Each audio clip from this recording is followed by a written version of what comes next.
جیسے مسلمان کی اللہ کو ضرورت ہے اور جیسا مسلمان رسول اللہ صلی اللہ علیہ وآلہ وسلم بنانے کے لیے تشریف لائے تھے، وہ مسلمان جس کی صفت قرآن ارشاد فرماتا ہے والذین معہ اشداء علی الکفار، ان کے دل میں اگر کوئی سختی ہے تو وہ صرف کافروں کے لیے۔ آپس میں کیسے ہیں؟ رحماء بینہم، وہ آپس میں بڑے رحیم ہیں۔ رحم، رحیم، یہ رحمت کی صفت اللہ کی صفت ہے۔ بغیر کسی لالچ کے ایک دوسرے کے ساتھ بڑا پیار کرتے ہیں وہ مسلمان۔ آج جس زمانے میں ہم موجود ہیں، ہمیں سب سے زیادہ اتحاد کی ضرورت ہے، اتفاق کی ضرورت ہے، ایک دوسرے کا دکھ درد سانجھا کرنے کی ضرورت ہے، اس کا مداوا کرنے کی ضرورت ہے۔ لیکن بدقسمتی سے پورا معاشرہ اس کے الٹ چل رہا ہے۔ بجائے اس کے کہ کسی مسلمان بھائی کا فائدہ ہو رہا ہے اور یہ اس میں کوئی ہاتھ بٹا سکتا ہے، تو ہاتھ بٹانے کی بجائے یہ کوشش کرتا ہے یہ جو نعمت اس کو حاصل ہو رہی ہے اس تک کیوں پہنچ رہی ہے، یہ مجھ تک کیوں نہیں آئی، حالانکہ اللہ کا فیصلہ کسی اور طرح کا ہے۔ وہ دیکھتا ہے دل کیا چاہتے ہیں۔ ایک مسلمان دوسرے مسلمان کے لیے کتنی خوبصورت نیت لے کے پھرتا ہے۔ آپ کے کسی مسلمان کا فائدہ بھلا کرنے سے کسی کا اگر بھلا ہوتا ہے تو فطرت کا قلم یہ لکھتا ہے کہ اس کے بدلے میں تجھے مرنے سے پہلے کچھ نہ کچھ ضرور ملے گا۔ ہم کیا کرتے ہیں؟ جب فطرت نے فیصلہ ہمارے بھائی کے حق میں کیا ہے تو ہم دل میں بغض اور جلن لے کے پھرتے ہوتے ہیں، کیوں بھائی اس کو کیوں مل رہا ہے، مجھے کیوں نہیں مل رہا؟ ہوتا کیا ہے؟ قانون قدرت تو پھر قانون قدرت ہے، وہ تو بدلنے والا نہیں ہے۔ قانون قدرت پھر یہ ہے جو بغض اور قدرت کی وجہ سے کسی کا نقصان کرتا ہے، اللہ پھر اس کا نقصان کیے بغیر اس کو موت نہیں دیتا۔ ایک اتنی اچھی چیز، اتنی اچھی اپرچونٹی، ایک اچھا موقع جو ہمیں نصیب آ رہا تھا اپنے نصیب کو بہتر بنانے کے لیے، کسی مسلمان بھائی کے کام آنے کی صورت میں ہم نے وہ موقع گنوا دیا۔ اور پورے کا پورا معاشرہ کسی نہ کسی کی ٹانگ کھینچنے پہ لگا ہوا ہے، اور اگر ایسا نہیں ہے تو کم از کم دل کے اندر ایک تفاخر ضرور موجود ہے۔ اور وہ تفاخر کیا چیز ہے؟ میں اس سے آگے کب نکلوں گا، میں نے اس سے آگے کب نکلنا ہے، اس کے پاس جو گاڑی ہے وہ میرے نوکروں کے پاس کب آئے گی، اس کے معیار کی زندگی میں اپنے نوکروں کو دینا چاہتا ہوں۔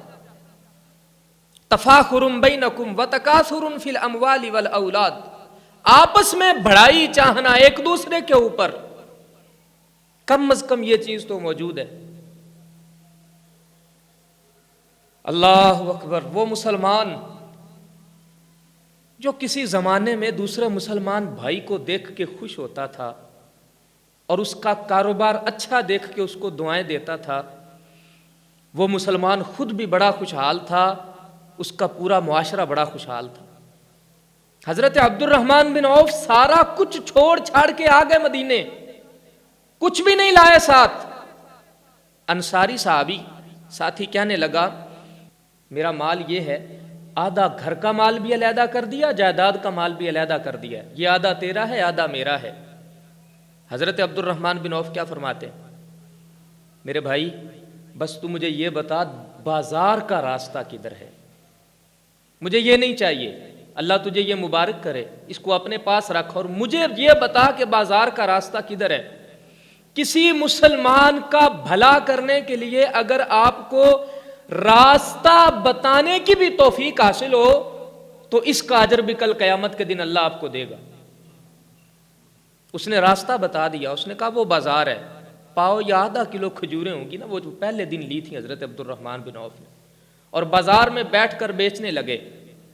جو بھی آتا ہے دیکھ کے خوش ہوتا ہے, تانے نہیں دیتا, وہ چھوٹا سا کاروبار لے کے بیٹھا ہے, تیرے پاس تو ریڑھی ہے, ریڑھی کے اوپر سامان بیچتا ہے. آج کا مسلمان نہیں تھا وہ مسلمان ایسا مسلمان تھا جو کسی مسلمان بھائی کو کمزور دیکھتا تھا تو اس کی مدد کرتا تھا, کسی کو محنت کرتا دیکھتا تھا تو اس پہ خوش ہوتا تھا. اس لیے کہ وہ مسلمان کملی والے آقا صلی اللہ علیہ وآلہ وسلم نے تیار کیا تھا. وہ نبی جس کی بارگاہ میں ایک صحابی آئے تو عرض کریں یا رسول اللہ گھر کا چولہا نہیں چلتا. اللہ اکبر, خود حضور کلہاڑی بنوا کے دیں اور فرمائیں جاؤ جنگل سے درخت کاٹو اور وہ کاٹ کے اپنا پیٹ پالو, اپنے بچوں کا پیٹ پالو. 2 ہفتوں کے بعد وہ صحابی جب دوبارہ ملنے کے لیے آئے تو کملی والے کی بارگاہ میں تمتماتا ہوا, ایک چمکتا ہوا چہرہ لے کے حاضر ہو اور پھر تحفے تحائف بھی حضور کی بارگاہ میں پیش کرے. یا رسول اللہ میری تو بگڑی بن گئی. آقا گھر کا چولہا نہیں چلتا تھا, حضور موجیں لگ گئی ہیں, اور حضور پھر خوش ہوں اور خوش ہو کے دعائیں بھی دیں. وہ زمانہ جس زمانے کو کملی والے نے اپنے ہاتھ سے تیار کیا ہو, وہ گلشن جس کو حضور نے اپنے ہاتھوں سے پانی دے کے جوان کیا ہو.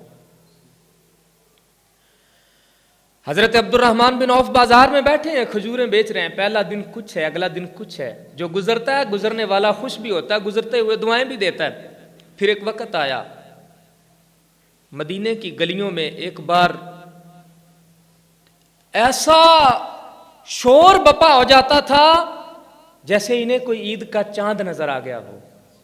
بھائی کیا ہوا ہے؟ بچے بھی خوشیاں منا رہے ہیں, بوڑھے بھی خوشیاں منا رہے ہیں, غریب فقیر سبھی خوشیاں منا رہے ہیں, کیا ہو رہا ہے؟ جی خبر آئی ہے ہفتے بعد عبد الرحمن بن عوف کا مال آنے والا ہے. اتنا مال اللہ نے عطا فرمایا کہ ہفتہ پہلے مدینے میں خوشیاں منائی جاتی. وہ مسلمان اب ڈھونڈ اسے چراغے رخ زیبا لے کر. اللہ کو ایسا مسلمان چاہیے جس کے دل میں دوسرے مسلمان کے لیے کدورت نہ ہو, بغض نہ ہو, حسد نہ ہو, کینہ نہ ہو. آج مذاق بن گیا ہے مسلمان. میری برادری کے ساتھ اس کا کوئی لڑائی جھگڑا ہے, فسق فساد ہے, تو میں بھی اس کا دشمن دھکے سے بن گیا ہوں. کیوں؟ میرے خاندان والوں کے ساتھ ہے نا. کہاں گیا اسلام؟ وہ 1400 سال پہلے جس مذہب نے جنم لیا تھا, اس مذہب کو تم نے پھر 1400 سال پیچھے پہنچا دیا. جہاں ایک گھوڑا دوڑ پہ لڑائی ہوتی تھی وہ 50-50 سال تک چلتی تھی. جانور کو پانی پلانے کی بات آئی ہے, لڑائی چلی ہے 200 سال تک چلی گئی. آقا علیہ الصلوۃ والسلام نے تو ان قدورتوں کو, ان نفرتوں کو ختم کر دیا تھا. قرآن فرماتا ہے وَأَلَّفَ بَيْنَ قُلُوبِهِمْ لَوْ أَنفَقْتَ لَوْ أَنفَقْتَ مَا فِي الْأَرْضِ جَمِيعًا. اے محبوب, یہ جو محبتیں دلوں میں ڈال دی ہیں نا, یہ ہم نے ڈالی ہیں. ان کے دل, یہ جو کچے جانوروں کا کچا گوشت نوچ کے کھانے والے لوگ, زندہ جانور کا کچا گوشت نوچ کے کھاتے تھے عرب, ان کے دلوں میں رسول اللہ نے ایسی محبتیں ڈال دیں. انسان تو انسان. حضرت سیدنا فاروق اعظم رضی اللہ تعالی عنہ ایک علاقہ فتح کر کے واپس آنے لگے. جب بادشاہوں کے خیمے لگتے تھے نا, تو خیمہ کافی دیر تک لگا رہتا ہے, تو حضرت سیدنا فاروق اعظم کے خیمے میں ایک کبوتری نے انڈے دے دیے. ایک صحابی جب خیمہ اتارنے لگے نا, فرمایا بھائی خیمے اتارو, چلیں واپسی پہ چلتے ہیں. واپس روانہ ہونے لگے تو خیمہ اتارنے کے لیے جو شخص آیا, اس نے دیکھا کہ کبوتری نے انڈے دے رکھے ہیں. اے امیر المؤمنین, آپ کے خیمے میں ایک کبوتری نے انڈا دیا ہوا ہے, حضور کیا حکم ہے؟ وہ انڈا اٹھا کے سائڈ پہ رکھ دوں؟ آپ نے فرمایا نہیں، آج سے وہ خیمہ اس کبوتری کا ہوا۔ یہ جانوروں کا کچا گوشت نوچ کے کھانے والے اتنی محبت کیسے کرنے لگے؟ انسان تو انسان، ایک پرندے کے انڈے پر ترس آنے لگا ان کو۔ کس نے بھر دیا ان دلوں کو محبتوں کے ساتھ؟ وہ کملی والے کا پیغام تھا، وہ آقا علیہ الصلوۃ والسلام کی محبت تھی۔ اسلام اس دیش میں بیگانہ ہے، اسلام اس دیش میں اجنبی ہے، اسلام کو گھر نہیں ملتا ہے یہاں پر۔ اسلام جس گھر کی طرف منہ کرتا ہے وہاں کفر کے رواج ہیں، وہاں کافروں کے رواج ہیں، کفر کی رسمیں ہیں، کفر کی تہذیب ہے اور کفر کا ہی تمدن ہے۔ اسلام کو اپنا رنگ نہیں ملتا، اسلام اپنے زمانے کے لوگ ڈھونڈتا ہے، اسلام کو وہ لوگ نہیں ملتے۔ اسلام کو اجنبی لوگ نظر آتے ہیں جن کی زندگی میں اللہ رسول کے احکام سے زیادہ اپنی برادری، اپنے خاندان، اپنے جاہ و جلال کی عزت ہے۔ ایسے مسلمان جب نظر آتے ہیں تو اسلام پریشان ہو جاتا ہے، لوگوں میرا دیش کہاں گیا، میرے لوگ کہاں گئے، میرا گھر کہاں گیا؟ خدا کے لیے اپنے گھروں کو ایسا کرو کہ اسلام کو سانس لینا آ جائے، تمہارے گھروں میں اسلام پھر سے پھلنے پھولنے لگے، تمہارے گھروں میں پھر سے اسلام زندہ ہونے لگے، پھر سے لوگ تمہاری مثالیں دینے لگے، پھر سے اللہ تمہیں وہ عروج بخشے وہ جو اس زمانے کے لوگوں کو بخشا گیا تھا۔ کیسے لوگ تھے وہ؟ بھوک لگتی تو پیٹ پہ پتھر باندھ لیتے تھے، بھوک لگتی تو پیٹ پہ پتھر باندھ لیتے تھے۔ اللہ کیا لوگ تھے، کیسر و کسریٰ کو روندنے والے۔ چیتھڑے جسم کے اوپر کوئی ٹکڑا کپڑے کا کوئی ہے، کوئی کپڑا کوئی ہے، رسیوں کے ساتھ باندھ کے اپنے جسم چھپانے والے لوگ بادشاہوں کی قبائیں نوچ لیا کرتے تھے۔ کیسر و کسریٰ کے سروں کے تاج سے وہ ایسے کھیلتے تھے جیسے کوئی بچہ فٹ بال سے کھیلتا ہے۔ کس طاقت نے ان کو اتنا مضبوط کر دیا تھا؟ ان کا آپس کا اتفاق بڑا تھا، آپس میں اتحاد بڑا تھا، وہ منافق نہیں تھے، ان میں منافقت نہیں تھی۔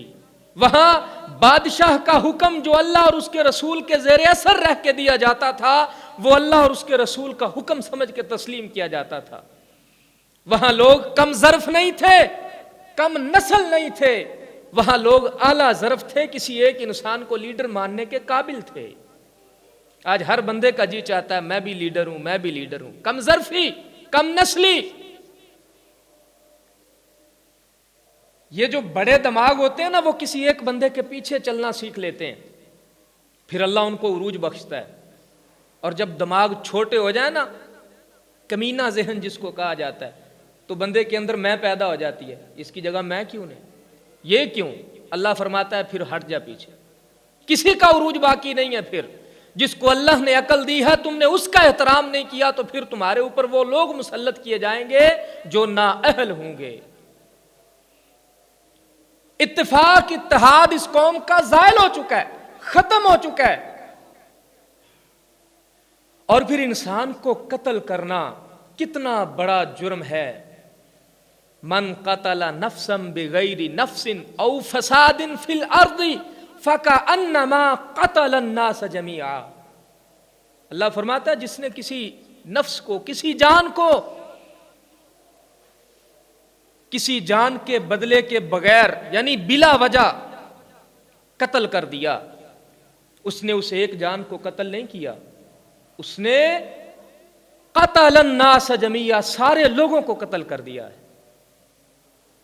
یہ عام جان ہے، ایک جان مسلمان کی جان ہے، لا الہ الا اللہ کہنے والے کی جان ہے۔ رسول اللہ صلی اللہ علیہ وآلہ وسلم کی ایک حدیث ہے، میدان جنگ ہے، مارکہ کارزار اپنے عروج پر ہے، ایک شخص نے ایسے تلوار اٹھائی، سامنے جو کافر تھا نا اس نے فوراً کہا لا الہ اشہد ان لا الہ الا اللہ انی مسلمون، اس نے کہا میں گواہی دیتا ہوں کہ اللہ کے سوا کوئی عبادت کے لائق نہیں، میں مسلمان ہوں۔ لیکن یہ سننے کے باوجود اس شخص نے اس کا سر قلم کر دیا. یہ بات رسول اللہ صلی اللہ علیہ وآلہ وسلم کی بارگاہ تک پہنچی. آقا ایسا ایسا ہوا, ایک شخص نے کلمہ پڑھا, اس کے باوجود اسے قتل کر دیا گیا. حضور نے اس شخص کو طلب کر لیا. فرمایا کیوں قتل کیا تو نے اسے جس نے لا الہ الا اللہ اپنی زبان سے کہہ دیا؟ حضور اس نے تو موت کے ڈر کی وجہ سے کہا تھا. فرمایا تو نے اس کا دل چیر کے دیکھا تھا, اس کا سینہ چیر کے دیکھا تھا, تجھے کیسے پتا کہ اس نے زبان سے کہا, ڈر کی وجہ سے کہا, یا اس نے دل سے کہا ہے؟ آقا علیہ الصلوۃ والسلام یہ بات فرما کے حضور خاموش ہو گئے. صحابہ فرماتے ہیں کچھ دنوں کے بعد وہ بندہ فوت ہو گیا. ہم اس کو دفنا کے جب آئے نا تو قبر نے زمین سے اٹھا کے باہر پھینک دیا. ہم پریشان ہو گئے. دل میں یہ خیال آیا کہ لگتا ہے کسی دشمن نے اٹھا کے باہر پھینک دیا ہے. فرماتے ہیں ہم نے پہلے دن پہرا بٹھا دیا, لیکن اگلے دن پھر لاش قبر سے باہر ہے. فرماتے ہیں اگلے دن پہرا اور سخت کر دیا گیا, پھر دیکھا تو پھر لاش قبر سے باہر ہے. فرماتے ہیں تیسرے دن ہم نے پھر خود پہرا دیا, پھر لاش قبر سے باہر ہے. کملی والے آقا صلی اللہ علیہ وآلہ وسلم کی بارگاہ میں عرض کی گئی, یا رسول اللہ صلی اللہ علیہ وآلہ وسلم اس شخص کے ساتھ ایسا ایسا ہو رہا ہے, حضور کیوں ہوتا ہے؟ فرمایا قبر تو بڑے سے بڑے گناہگار کو, زمین بڑے سے بڑے گناہگار کو بھی اپنے اندر پناہ دے دیتی ہے. یہ تو صرف اس لیے ہو رہا ہے کہ اللہ تمہیں لا الہ الا اللہ کی طاقت دکھانا چاہتا ہے, کہ جس نے لا الہ الا اللہ کہا اسے بھی قتل کر دیا گیا. تمہیں سمجھ آ جائے کہ لا الہ الا اللہ کی طاقت کتنی بڑی ہے, ورنہ قبر تو اس سے بھی بڑے گناہگار کو اپنے اندر سمو لیتی ہے. یہ کوئی معمولی کام ہے؟ ایک انسان, وہ انسان جو لا الہ الا اللہ کہنے والا ہے, مسلمان, اس کی جان لے رہے ہیں آپ.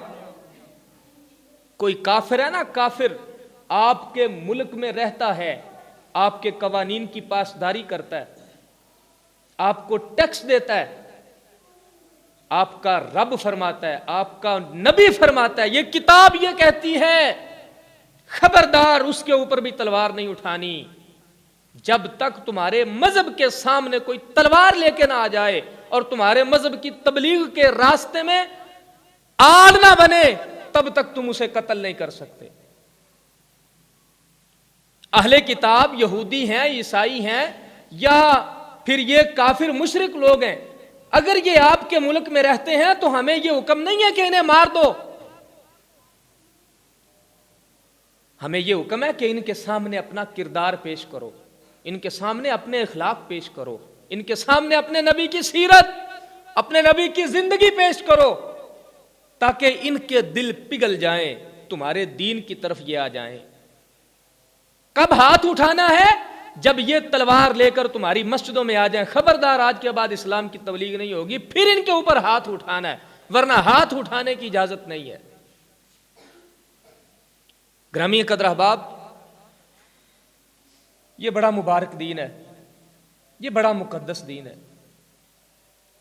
مسلمانوں کے اندر کوئی, رسول اللہ صلی اللہ علیہ وآلہ وسلم نے فرمایا لا يدخل الجنت قاطع الرحم, رشتوں کو توڑنے والا کبھی جنت میں داخل نہیں ہوگا. رشتوں کو توڑنے والا کبھی جنت میں داخل نہیں ہوگا. ذرا سی بات ہوتی ہے, میرے بھائی کو انہوں نے جی ولیمے پہ نہیں بلایا, لہذا اب ساری زندگی ہم نے ان کے ساتھ گفتگو نہیں کرنی. میرا بھائی بیمار تھا, یہ 2 کلو سیب لے کے نہیں آئے, ہم نے ان کی خوشی غمی میں ہم نے شرکت ہی نہیں کرنی. ان کے ساتھ ہماری رشتہ داری ہوئی ہے تو یار انسان ہے, کبھی بھول چوک سے بھی کوئی غلطی خطا ہو جاتی ہے تو ہم ایسے پکڑتے ہیں جیسے ہم تو دودھ کے دھلے ہیں, ہم جیسا فرشتہ ہی کوئی نہیں.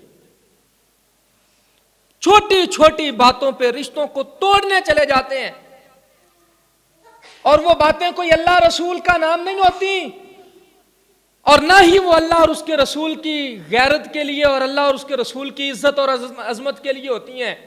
وہ محض برادری اور منہ رکھنے کے لیے باتیں ہوتی ہیں جن کی کوئی وقت حیثیت ہے ہی نہیں اسلام میں. لوگ کیا کہیں گے؟ میرا ایک سٹیٹس ہے، میرا ایک مقام ہے، میرا مرتبہ ہے، میں نے خاندان کو منہ دکھانا ہے، میں نے اپنے خاندان میں ناک کٹوانی ہے۔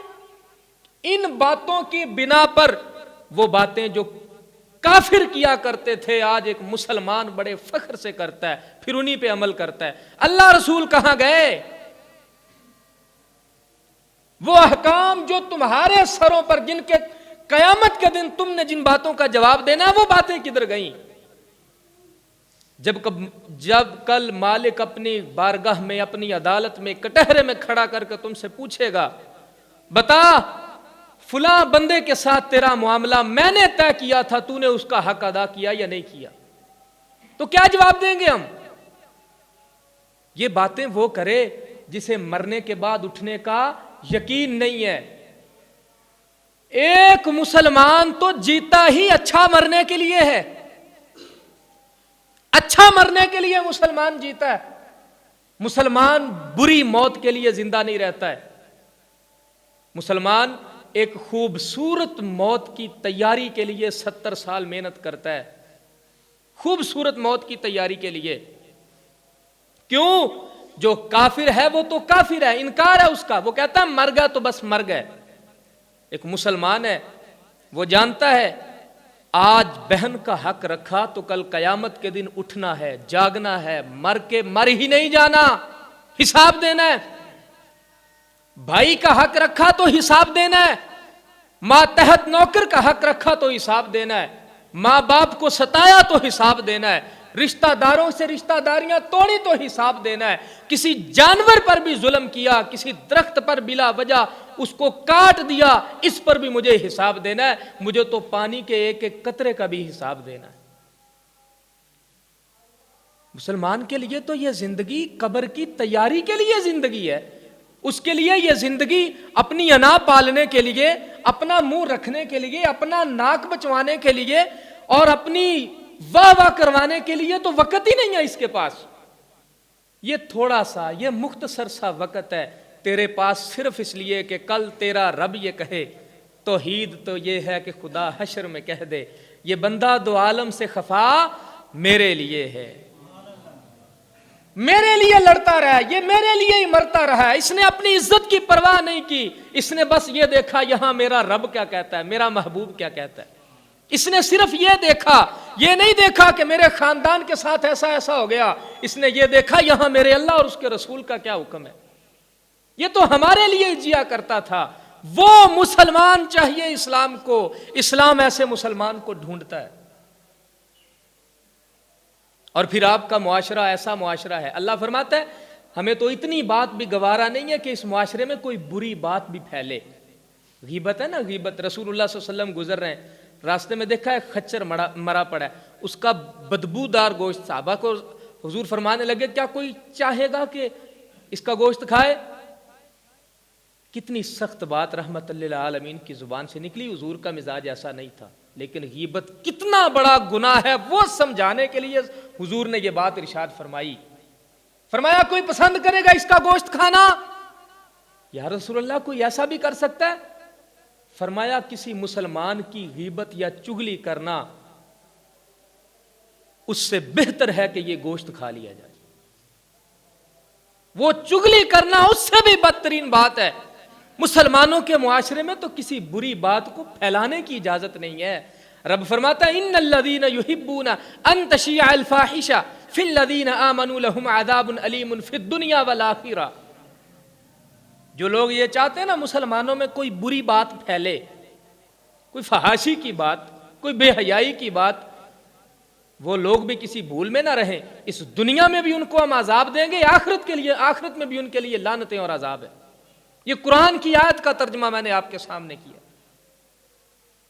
لیکن اس معاملے میں بھی اگر ہم دیکھیں تو ہم کسی سے پیچھے نہیں ہیں۔ ایک مسلمان معاشرہ ہے، آپ سارے نوجوان یہاں بیٹھے ہوئے ہیں، جس بندے کے پاس موبائل ہے وہ کوشش کرتا ہے جو چیز اس کو ہنسا رہی ہے وہ بغیر اس بات کو دیکھے سوچے سمجھے کہ اس میں کوئی بے حیائی ہے، فحاشی ہے، برائی ہے، وہ اس کو شیئر کر دیتا ہے۔